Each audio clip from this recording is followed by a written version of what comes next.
नमस्कार dear students.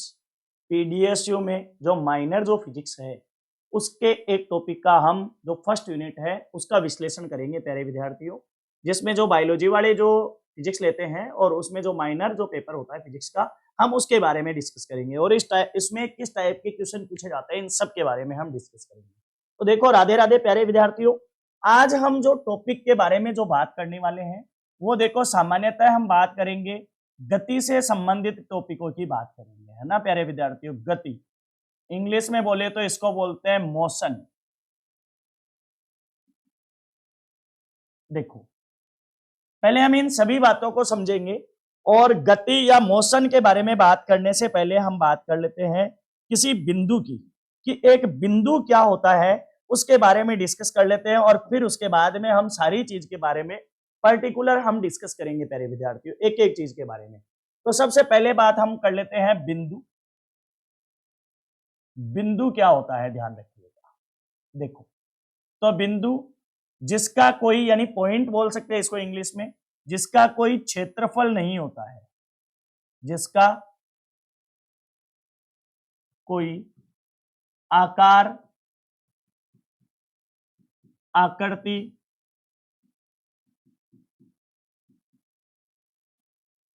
आयतन, क्षेत्रफल नहीं होता है,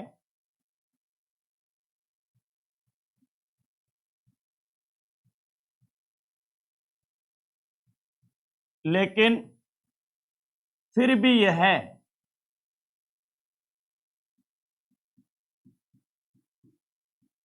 किसी वस्तु,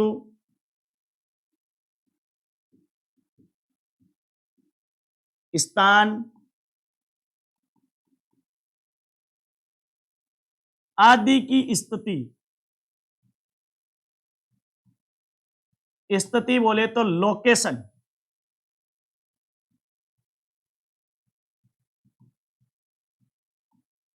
प्रदर्शित करने के लिए या प्रदर्शित करने में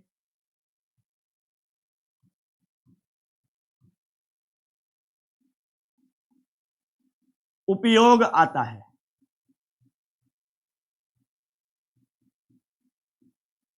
अब देखो मैं एक बात बताऊं, हम यहां डिस्कस कर लेते हैं जब गति पढ़ रहे हैं और गति में दूरी, विस्थापन, त्वरण, इन सब के बारे में हम बात कर रहे हैं। तो प्यारे विद्यार्थियों पहले हम बात कर लेते हैं कि वास्तव में विराम अवस्था क्या होती है। विराम अवस्था,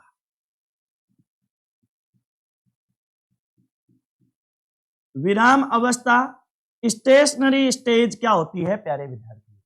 तो देखो जब किसी वस्तु का समय के सापेक्ष कोई भी परिवर्तन नहीं हो उसकी स्थिति में, तो उसको क्या बोलेंगे, विराम अवस्था। तो देखो हम क्या बात कर सकते हैं, यदि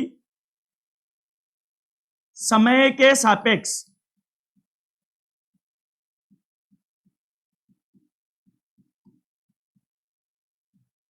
किसी वस्तु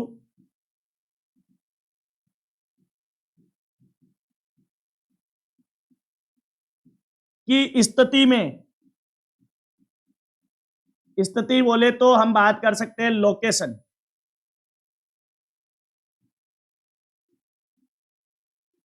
में कोई परिवर्तन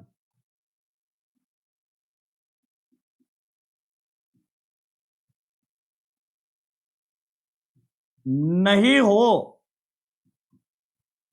तो उस वस्तु को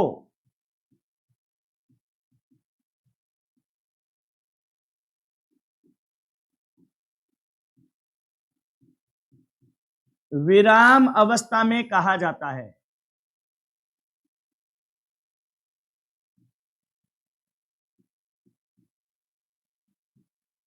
जैसे हम बात करें कि हमारा घर है और इस घर की स्थिति में समय के सापेक्ष कोई परिवर्तन नहीं होता, अर्थात ये हमारा जो घर है वो हमारे सापेक्ष कौन सी अवस्था में है भाई, विराम अवस्था में है। ठीक है, लेकिन हम बात करें कि संसार की कोई भी वस्तु विराम है ही नहीं दोस्तों प्यारे विद्यार्थी। क्यों नहीं है, क्योंकि संसार में हम पृथ्वी है, पृथ्वी क्या कर रही है, खुद गति कर रही है समय के सापेक्ष, तो हमारा घर भी गति कर रहा है तो नहीं है। लेकिन हम बात करें अगर सूर्य के सापेक्ष हमारे घर की बात करते हैं तो सूर्य विराम अवस्था में है और हमारा घर गतिशील अवस्था में है। लेकिन हमारे सापेक्ष अगर घर की बात करें तो घर कौन सी अवस्था में है, विराम अवस्था में। अब हम गति की परिभाषा करते हैं प्यारे विद्यार्थियों, गति क्या होती है वो देखो। गति तो देखो इसको इंग्लिश में बोलेंगे अपन मोशन। देखो गति या मोशन किसे कहेंगे, तो यदि मान लो कोई वस्तु है समय के सापेक्ष उसकी स्थिति में परिवर्तन हो रहा है उसको क्या कहेंगे, गति। जैसे मान लो ये मार्कर है, डस्टर है, मैं इसको यहां से लेकर ऐसे कंटिन्यूसली लेके जा रहा हूं तो मतलब हर एक सेकंड इसकी स्थिति में परिवर्तन हो रहा है और हर एक सेकंड इसकी स्थिति में परिवर्तन हो रहा है, इसका मतलब ये कौन सी अवस्था में, गतिशील अवस्था में है या ये गति है। तो देखो समय के सापेक्ष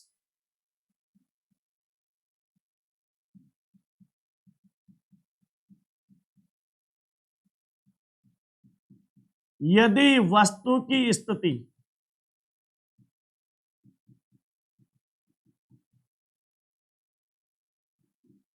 में परिवर्तन हो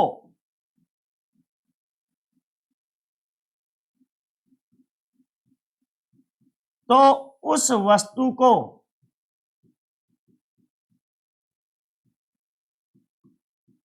कौन सी अवस्था में कहा जाता है भाई, गतिशील अवस्था में कहा जाता है या उस वस्तु को गतिशील कहा जाता है। तो उस वस्तु को गतिशील अवस्था में कहते हैं।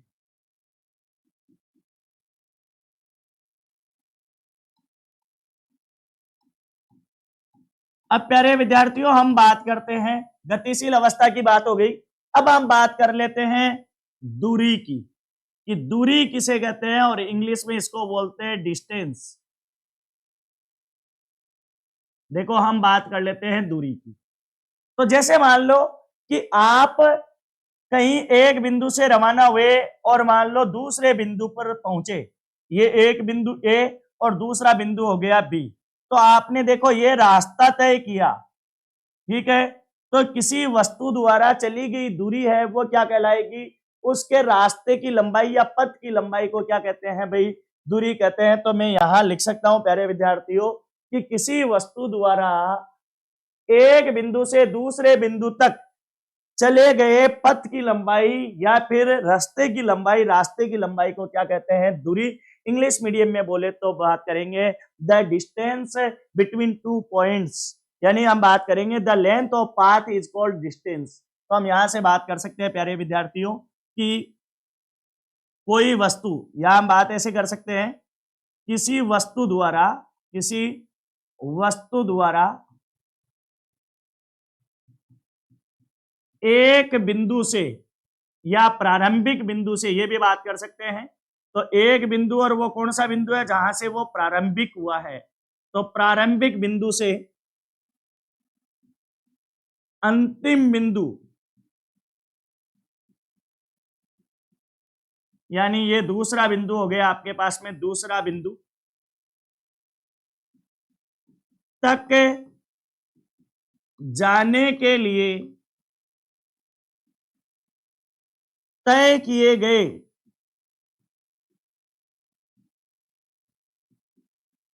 पथ की लंबाई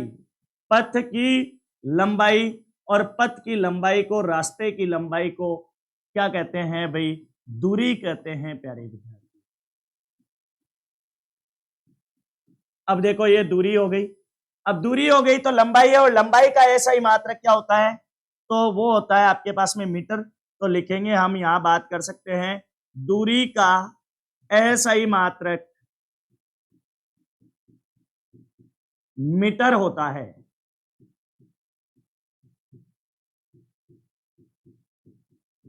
अब देखो अगली हम बात कर लेते हैं, ये तो दूरी हो गई, दूरी का ऐसा ही मात्रक मीटर होता है। अब देखो हमने दो प्रकार की राशियां पढ़ रखी है दिशा के आधार पर, तो एक तो राशि थी आपके पास में दिशा के आधार पर, दो प्रकार की राशियां पढ़ रखी है प्यारे विद्यार्थियों, एक तो पढ़ रखी है आपने अदिश, एक पढ़ रखी है आपने सदिश।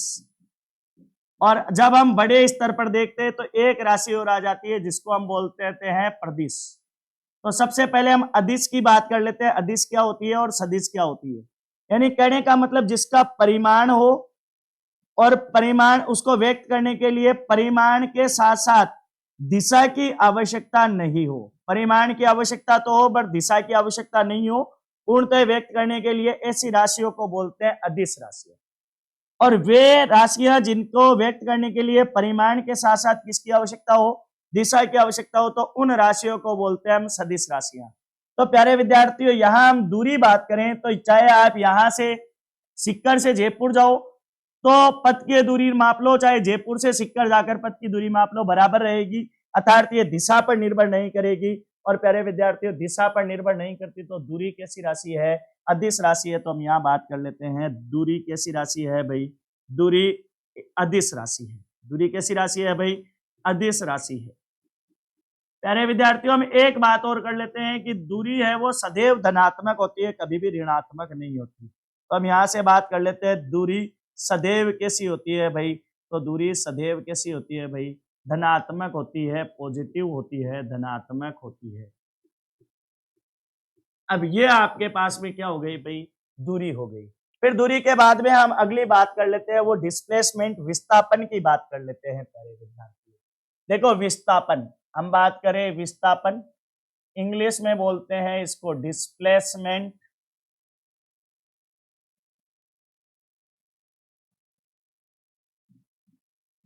अब देखो माय डियर, विस्थापन क्या होगा, जैसे मान लो कि कोई व्यक्ति खड़ा है, वो यहां से चलना प्रारंभ हुआ बिंदु ए से, और बिंदु ए से चलकर ये बिंदु बी तक पहुंच गया। प्यारे विद्यार्थी, मान लिया कि ये आपके पास में 4 मीटर चलकर गया।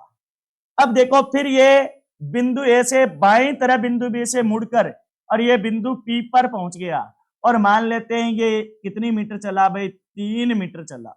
ठीक है, तो देखो इसके द्वारा तय की गई दूरी, तो प्यारे विद्यार्थियों इसके द्वारा तय की गई दूरी है वो तो क्या आ गई भाई, तो तय की गई दूरी तो आप जानते हैं कितनी हो गई, 4 मीटर और प्लस 3 मीटर बराबर कितनी हो गई भाई, 7 मीटर। क्योंकि ये किसकी लंबाई है भाई, पथ की लंबाई है। पथ की क्या है, लंबाई है। अब देखो प्यारे विद्यार्थियों, लेकिन इसके द्वारा विस्थापन क्या होगा, तो देखो प्रारंभिक बिंदु और अंतिम बिंदु दोनों के बीच की सीधी दूरी को क्या कहते हैं अपन, विस्थापन कहते हैं। तो हम यहाँ विस्थापन की परिभाषा लिखेंगे कि देखो किसी वस्तु द्वारा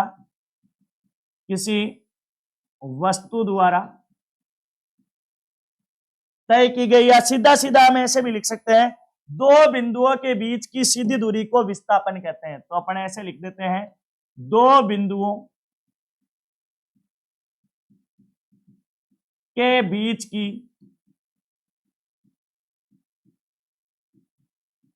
सीधी दूरी को विस्थापन कहते हैं। प्यारे विद्यार्थी, दो बिंदुओं के बीच की सीधी दूरी को क्या कहते हैं, विस्थापन कहते हैं। The straight path, the straight length of path between two points is known displacement। अब देखो ये डिस्प्लेसमेंट यहां बात करें तो ये 90 डिग्री का एंगल हो गया। तो यहां बात कर लेते हैं अपन पाइथागोरस थ्योरम से। तो देखो हम पहले ले लेते हैं कि ट्रायंगल ए बी पी से। तो देखो यहां हम बात करें तो ये आपके पास में विस्थापन हो गया। तो देखो पाइथागोरस थ्योरम से क्या था भाई, तो कर्ण का स्क्वायर बराबर था आधार का स्क्वायर प्लस लंब का स्क्वायर। देखो 90 डिग्री के सामने वाली भुजा होती है वो कर्ण होती है। अगर ये थीटा मानता हूं तो इसके सामने वाली भुजा लंब होती है, परपेंडिकुलर होता है। और ये जो थीटा के साथ वाली भुजा होती है ना, ये आधार होता है, यानी कि बेस होता है। अब देखो मेरे को कर्ण निकालना है तो मैं यहाँ से बात कर सकता हूँ अंडर रूट ए स्क्वायर प्लस एल स्क्वायर। तो प्यारे विद्यार्थियों यहाँ बात कर लेते हैं के इज टू कितना हो जाएगा अंडर रूट, तो एक तो हो जाएगा 4 का स्क्वायर, एक हो जाएगा 3 का स्क्वायर। 4 का स्क्वायर आपके पास में 16 हो गया और इसका 9 हो गया, बराबर अंडर रूट 25 हो गया। और यहाँ आप रूट निकालेंगे तो प्लस माइनस 5 मीटर आ जाएगा। और दूरी होती है वो हमेशा किसमें होती है भाई, धनात्मक होती है। लेकिन विस्थापन है वो धनात्मक भी हो सकता है और ऋणात्मक भी हो सकता है। तो अपन यहां बात करेंगे तो विस्थापन हो जाएगा वो कितना हो जाएगा भाई, प्लस माइनस 5 मीटर हो जाएगा।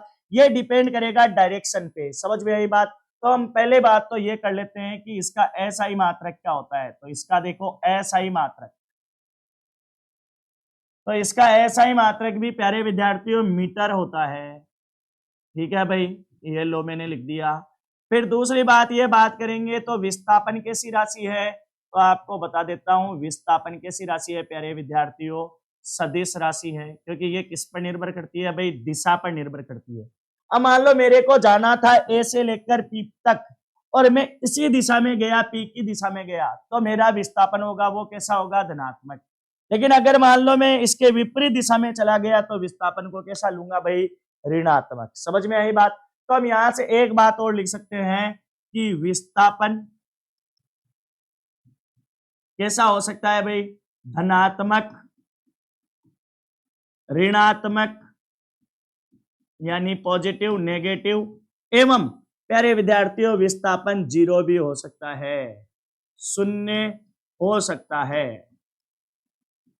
देखो कैसे हो सकता है भाई शून्य, मान लो कि मैं यहीं से तो बिंदु ए से शुरू हुआ और वापस आके कहीं आ गया, बिंदु ए पर आ गया, तो अब देखो दोनों बिंदु सेम बिंदु हो गए, तो दोनों बिंदुओं के बीच की दूरी यहाँ क्या हो गई प्यारे विद्यार्थियों, जीरो हो गई। तो जब अपन किसी एक वर्ताकार पथ पर घूमकर पुनः वापस उसी बिंदु पर आ जाते हैं तो वहां पर विस्थापन शून्य है। तो मैंने लिख दिया विस्थापन धनात्मक, ऋणात्मक और शून्य हो सकता है प्यारे विद्यार्थियों। तो देखो मैंने बता दिया आपको विस्थापन कैसा होता है, इसका एसआई मात्रक मीटर, विस्थापन सदिश राशि है, और देखो साथ साथ में मैंने लिख दिया विस्थापन धनात्मक, ऋणात्मक और शून्य हो सकता है। अब देखो प्यारे विद्यार्थियों हम दूरी और विस्थापन में यही अंतर है, ठीक है। अब हम अगली बात कर लेते हैं ना प्यारे विद्यार्थियों। देखो तो अगली बात करें तो नेक्स्ट बात में हम बात कर लेते हैं गति की, बात कर लेते हैं, और गति में हम गति की बात कर रहे हैं उसमें बात कर लेते हैं चाल की, इसकी बात कर लेते हैं चाल की। देखो चाल क्या होती है ना, देखो चाल को इंग्लिश में बोलते हैं स्पीड।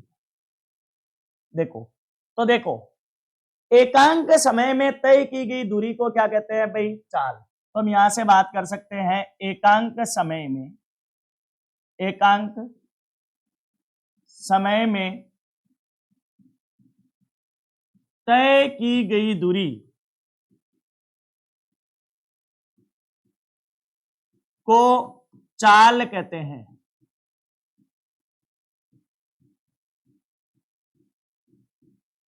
देखो इसका सूत्र हो गया S बराबर दूरी मतलब डी से में तय कर देता हूं और समय मतलब टी, इकाई से का समय आ गया तो बट्टे के नीचे आ गया।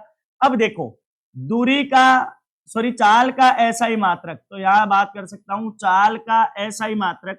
तो चाल का प्यारे विद्यार्थियों एसआई जो मात्रक होता है, चाल का एसआई मात्रक होता है वो हो गया, देखो दूरी का तो हो गया मीटर और ये हो गया पर सेकेंड। फिर दूसरी बात करते हैं कि चाल कैसी राशि है, सदिश है या अदिश है।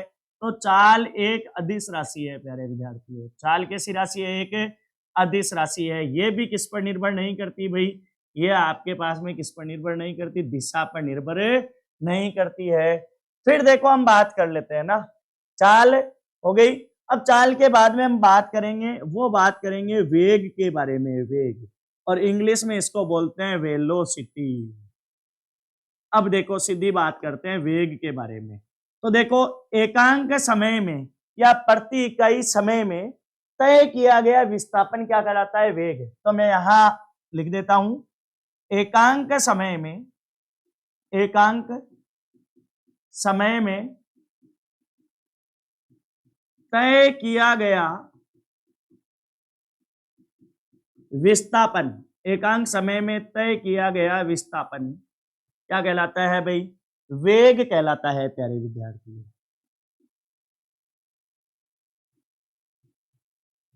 अब वेग की बात करें तो इसको v से प्रदर्शित करते हैं। विस्थापन में बात कर लेता हूं तो मैं अक्ष ले लेता हूं और बट्टे में ले लेता हूं t, समय। अब देखो इस वेग के बारे में और हम बातें कर लेते हैं। तो देखो वेग के बारे में बात करें ना, तो देखो वेग, वेलोसिटी, वेग के बारे में मैंने बताया था v is equal to x upon t. अब प्यारे विद्यार्थियों में बात करता हूं प्रत्येक क्षण वेग में परिवर्तन हो रहा है, तो प्रत्येक क्षण वेग में परिवर्तन हो रहा है तो v इक्वल टू मैं ऐसे लिख सकता हूं डेल एक्स बट्टा डेल टी। डेल मतलब छोटा सा समय यानी del T tends to zero, मतलब बहुत छोटा समय जिसको हम काउंट भी नहीं कर सकते, बहुत छोटा समय, 1 सेकेंड का भी 1 करोड़वा, 1 लाखवा, 1 अनंतवा हिस्सा वो, यानी कि जब जस्ट वैल्यू वहां से शुरू होती है वो पॉइंट। तो मैं इसको ऐसे लिख सकता हूं, v is equals to limit del T tends to zero, मतलब जीरो है उसकी ओर अग्रसर हो रहा है टाइम, कहने का मतलब ये 1 सेकेंड, उसका 10वां भाग, फिर वो उसका 10वां भाग, फिर वो उसका 10वां भाग, ऐसे डिवाइड करते जाए करते जाए करते जाए, तो एक बिंदु आ जाएगा जो बहुत छोटा समय होगा, उसको बोलेंगे अल्पांश। इसको बोल सकते हैं del x by del T. और ये देखो आपके पास में अवकलन का प्रथम समीकरण है, फर्स्ट प्रिंसिपल ऑफ डिफरेंशिएशन है, तो इसको मैं ऐसे लिख सकता हूं, v is equal to d by d t, और क्या लिख सकता हूं प्यारे विद्यार्थियों, x, d by d t x। तो ये आपके पास में वेग आ गया। अब मेरी बात सुनो, ये देखो किसी क्षण विशेष की बात कर रहा है, किसी क्षण विशेष की बात कर रहा है, तो इसको बोलेंगे तात्क्षणिक वेग। तो हम बात करेंगे तात्क्षणिक वेग की परिभाषा, वो तो केवल वेग की परिभाषा आती, ये कौन सा वेग है भाई, तात्क्षणिक वेग। तो देखो किसी क्षण विशेष में वस्तु के विस्थापन में परिवर्तन, या किसी क्षण विशेष में विस्थापन, तो हम ऐसे बात कर सकते हैं, किसी क्षण विशेष में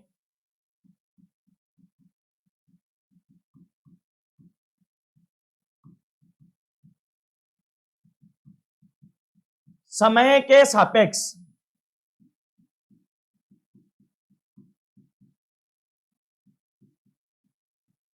किसी वस्तु के विस्थापन को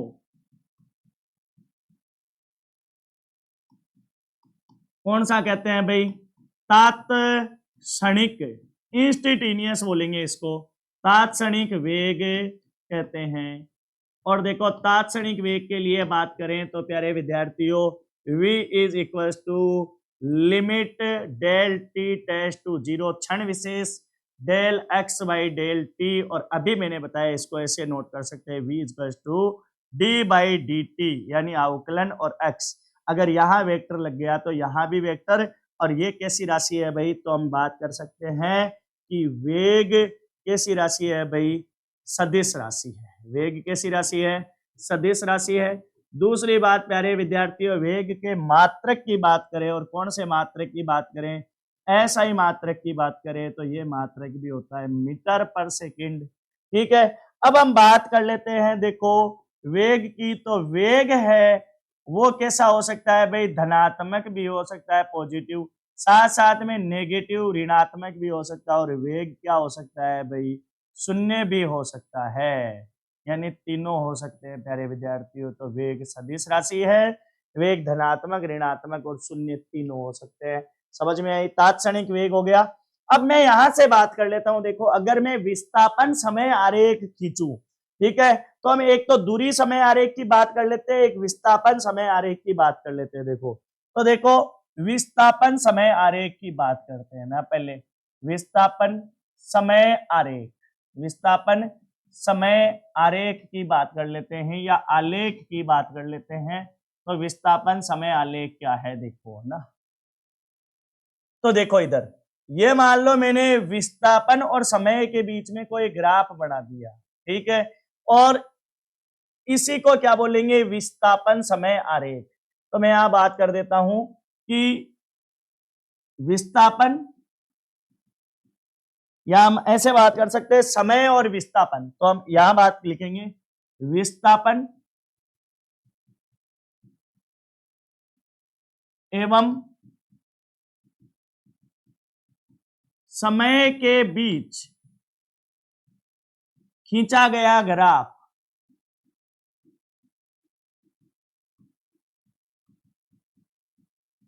क्या कहलाएगा भाई, विस्थापन समय आलेख। तो हम यहां बात कर सकते हैं क्या भाई, विस्थापन समय आलेख कहलाता है।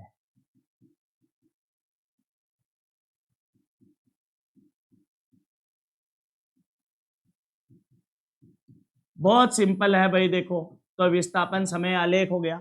अब मान लो कोई वस्तु है वो जीरो से प्रारंभ होती है और मान लेते हैं कि वो टी समय पश्चात किसी बिंदु P पर पहुंच जाती है और वो मान लेते हैं कि अक्ष दूरी तय करती है ना। तो देखो ये यहां से थीटा कोण बना रहा है, तो देखो विस्थापन समय आलेख की ढाल है वो किसको प्रदर्शित करेगी, तो देखो आप बात कर सकते हैं यहाँ विस्थापन समय आलेख की ढाल बोले तो आपके पास में आ जाएगा कौन सा थीटा भाई, टेन थीटा। और टेन थीटा की बात करते हैं तो आप जानते हैं देखो ये कौन सा, पापा बीड़ी पिएंगे हा बेटा, इससे, या फिर हमने पढ़ रखा है लाल बट्टा कक्का हिंदी मीडियम में बात करें तो, है ना। तो देखो साइन कोस और ये टेन मतलब क्या हो गया, लंब बट्टा आधार। तो मैं यहाँ लिख सकता हूँ लंब बट्टा आधार, मैं यहाँ से लिख सकता हूँ टेन थीटा इक्वल टू लंब बात करें तो मेरे पास में देखो ये आ गया पी, ये मान लेता हूँ ए, तो यहाँ बात कर लेता हूँ पी ए और बट्टा आधार आपके पास में ये आ गया ओ, और ये मान लेता हूँ ए, तो यहाँ मेरे पास में टेन थीटा इक्वल टू आ गया भाई पी ए था वो तो है अक्ष दूरी, अभी मैंने बात की अक्ष विस्थापन, और ये मैंने मान लिया टी। तो देखो ये देखो विस्थापन बट्टा समय आ गया और ये किसको प्रदर्शित करेगा भाई, वेग को प्रदर्शित करेगा। तो बहुत इंपॉर्टेंट क्वेश्चन है कि वेग समय आलेख है वो उसकी ढाल है वो किसको प्रदर्शित करती है, तो वेग को प्रदर्शित करती है। प्यारे विद्यार्थियों देखो आज हमने इंट्रोडक्शन पढ़ा है, कल ठीक आगे की क्लास में हम विस्थापन से बाद में अपन जो पढ़ेंगे वो पढ़ेंगे, आप त्वरण पढ़ेंगे, तात्क्षणिक त्वरण पढ़ेंगे, औसत त्वरण पढ़ेंगे। वास्तव में त्वरण क्या होता है उसको हम फील भी कर पाएंगे, साथ साथ में हम गति के समीकरण पढ़ेंगे, छोटे बड़े क्वेश्चन किस टाइप के आते हैं वो सब पढ़ेंगे, सब्जेक्टिव कैसे आते हैं, एमसीक्यूज कैसे आते हैं, फिल इन द ब्लैंक्स कैसे आते हैं और न्यूमेरिकल क्वेश्चंस कैसे आते हैं, इन सब के बारे में डिस्कस करेंगे। प्यारे विद्यार्थियों जब तक के लिए जय हिंद जय भारत,